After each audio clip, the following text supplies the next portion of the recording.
Children often face discrimination in China, but a small private school in Beijing is trying to make a difference by giving a handful of pupils a brighter future. A major research study has revealed that nearly a third of heart attacks and strokes could be prevented with wider use of cholesterol-lowering medication. The drugs known as statins could also help people suffering from diabetes. And an air purifying system that can kill airborne biological agents in ventilation systems has been developed at the Johns Hopkins Applied Physics Laboratory. Not only will it destroy deadly anthrax bacteria, but smallpox as well.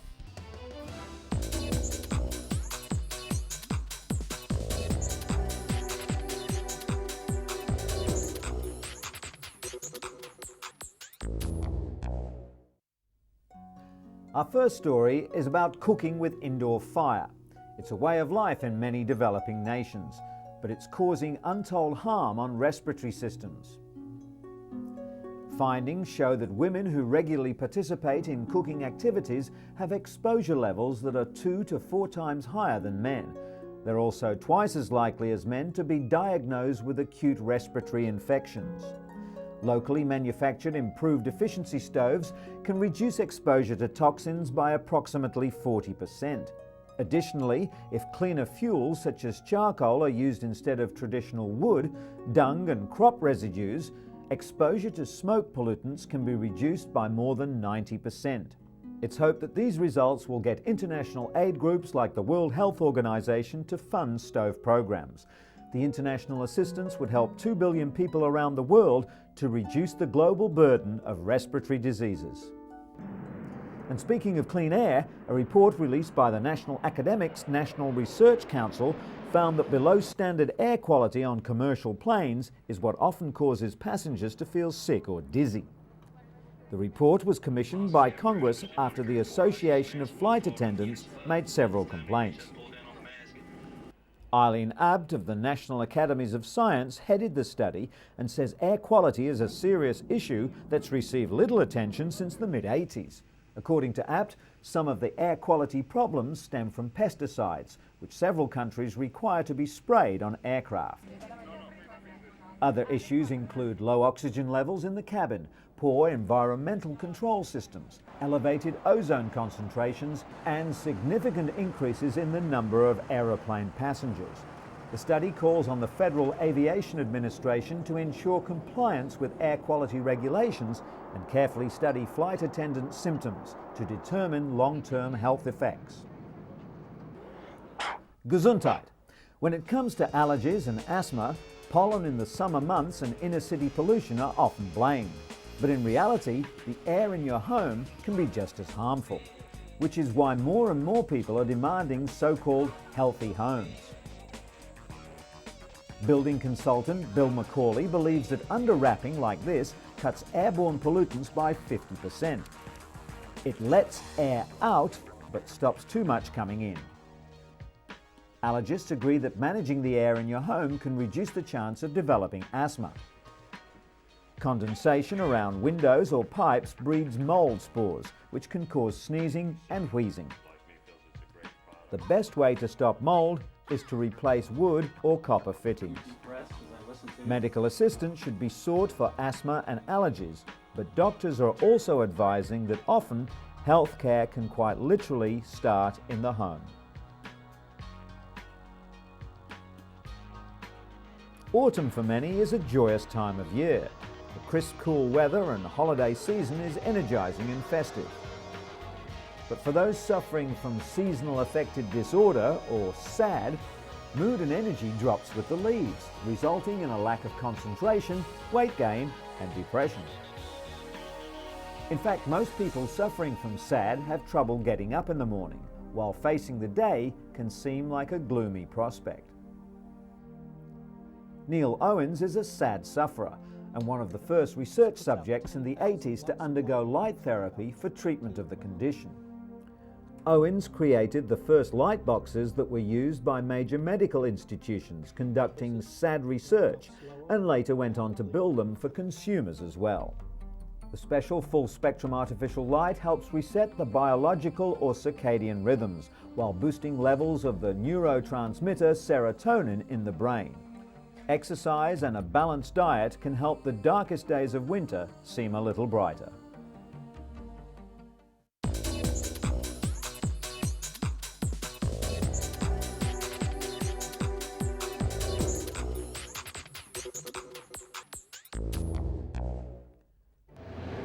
At first glance, the statistics don't seem so ominous.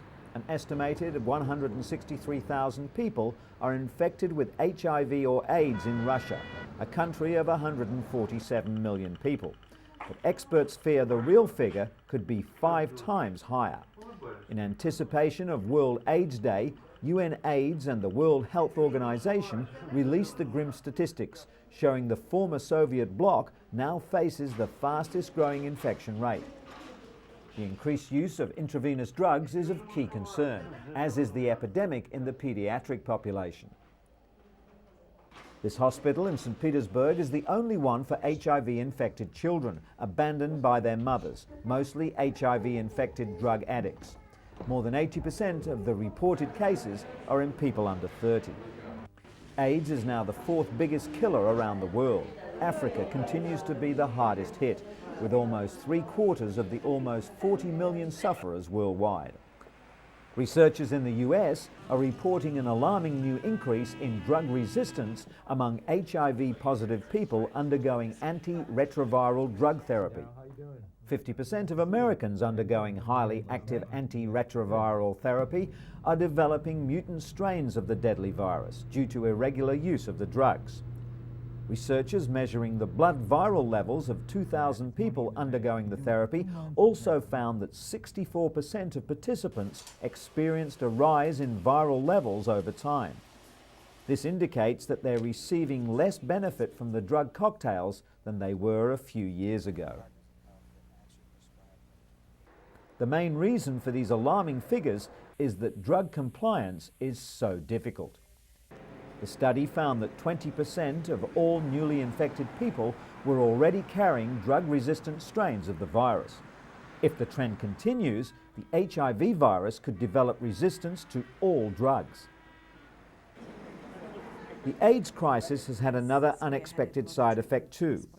It sparked a diverse cultural response from both HIV-positive and HIV-negative artists. Positive Lives is one of the most remarkable responses. For 8 years, it's charted the course of the virus and its impact on people's lives. According to the exhibition curator, Kevin Ryan, this art has many different uses, for health, for education, and for knocking down barriers of stigma. Literature has also seen an explosion of HIV content. AIDS provides elements that are crucial for a good read: love, sex, death, and plenty of drama. Like no other health crisis, HIV has sparked creativity that comforts, questions, and also explains.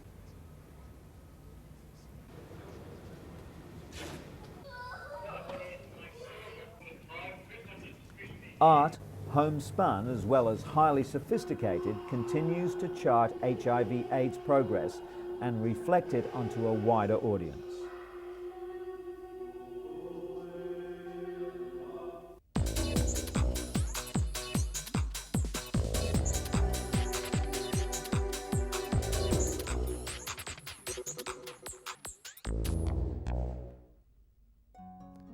Val Garvey was told not to expect any miracles when her son Poyrik was diagnosed with autism 3 years ago.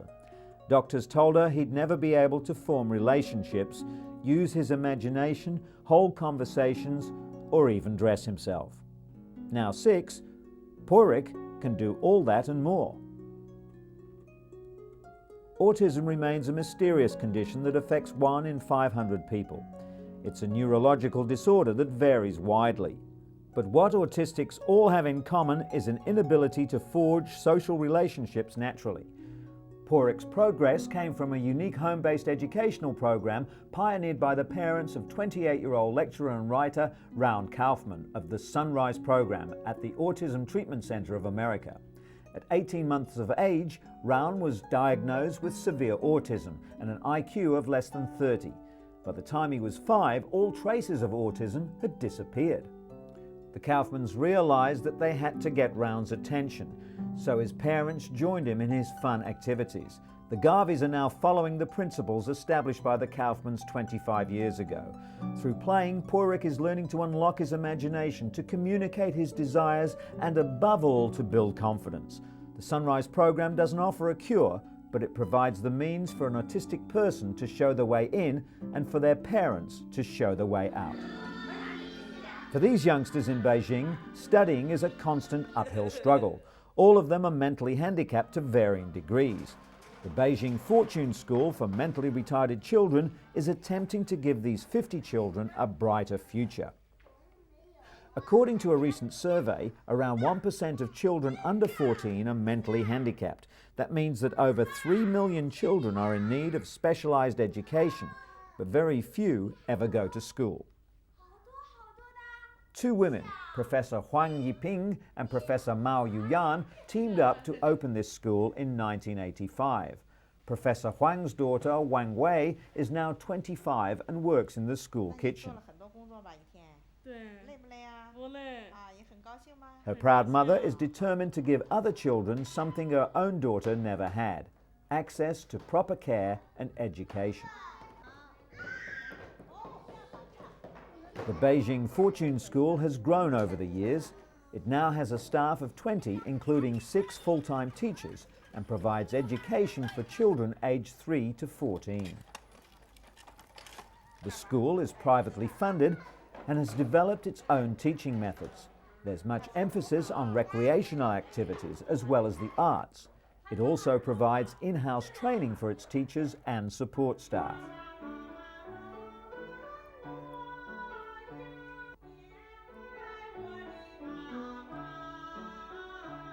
Zhou Jingren has attended the school for the past 3 years. He was born perfectly healthy but soon contracted meningitis, a serious inflammation of the brain's lining, which resulted in brain damage. His parents, both well-off business people, hired a maid to watch him 24 hours a day, as all the local schools refused to enroll him. The real breakthrough came when they discovered the Beijing Fortune School. According to his teachers, Jingren could not stand still and would destroy things when he first arrived, but they've seen a substantial improvement. And his mother has too. In stark contrast, life is bleak for 13-year-old Gongyi, who lives in a poor village in the mountains north of Beijing. He hopes to drive a tractor one day, but he may not even be able to fulfill this simple dream. While the nearby town does have a school for mentally handicapped children, it costs more than the family's entire annual income.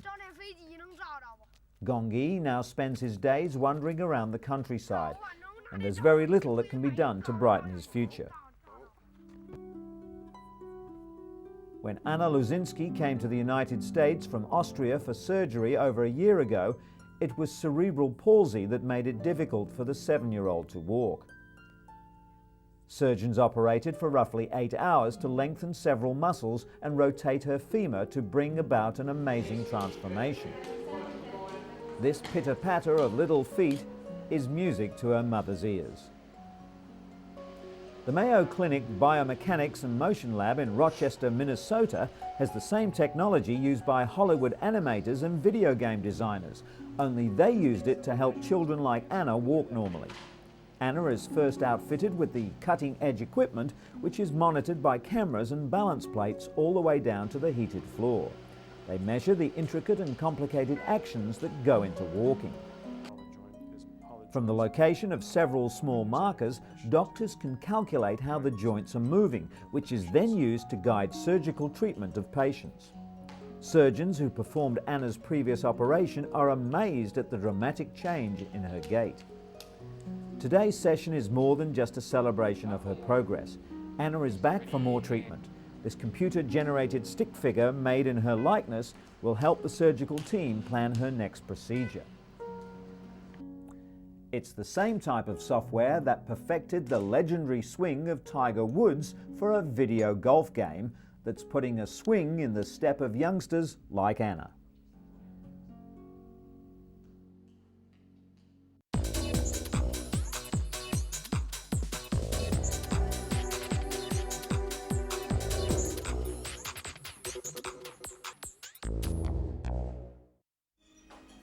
A major research study has revealed that nearly a third of heart attacks and strokes could be prevented with wider use of cholesterol-lowering drugs known as statins. The study, billed as the world's biggest trial, involved 10,000 people testing the new drugs. Statins are normally given to people who have very high cholesterol levels, but the study showed they also work in those with normal or low cholesterol. The British Heart Foundation described the findings as a major advance in the treatment of heart disease, especially as 1.5 million Britons currently suffer from the condition.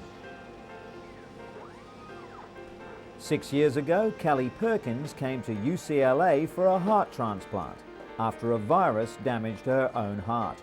Today, she and her husband Craig are making a social call. They've come to see cardiologist Dr. John Kobashigawa, the man who helped Kelly get her life back. 40-year-old Kelly wants to share one of her proudest achievements. She recently returned from Tanzania, where she became the world's first transplant recipient to climb Africa's highest mountain, Mount Kilimanjaro. Kelly's 8-day trek was recorded by a documentary film crew.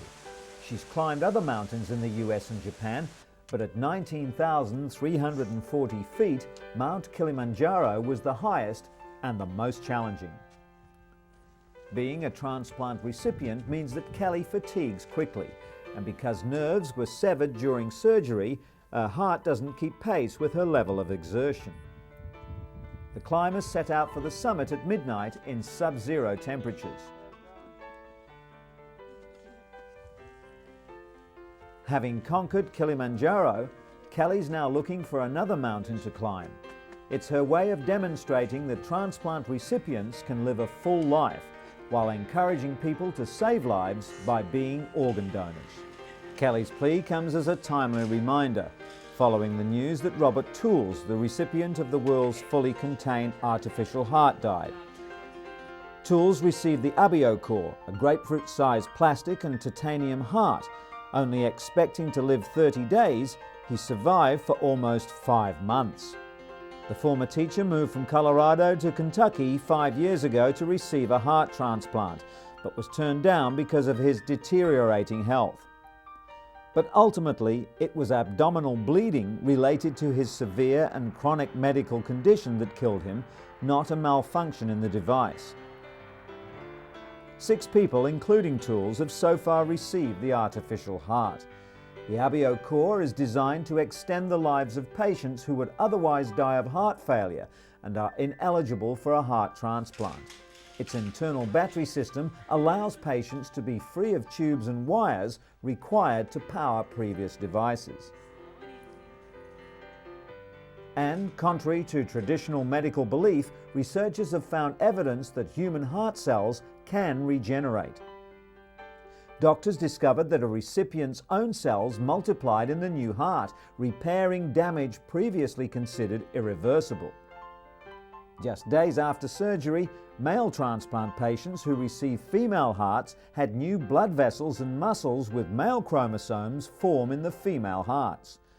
This means that the recipient's remaining heart tissue may have had primitive stem cells that were called into action to repair damage.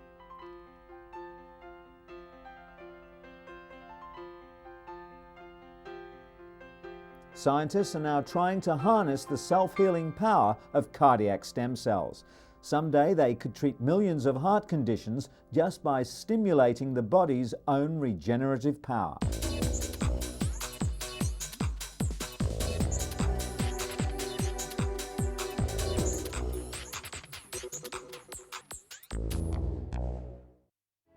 US researchers say they've created an air filter system that's capable of destroying the deadly anthrax bacteria and a host of other lethal viruses, including smallpox.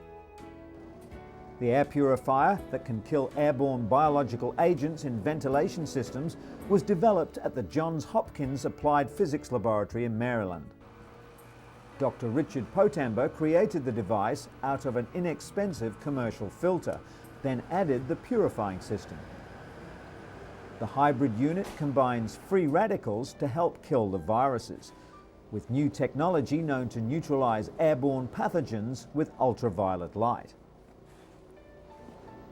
To test the device, scientists piped in molecules that imitate viruses, bacteria and spores. After being run through the filter and cultured, the artificial contaminants were dramatically reduced to an almost undetectable level. In addition to killing anthrax spores, Dr. Potamber's device could help hospitals prevent the spread of infectious agents.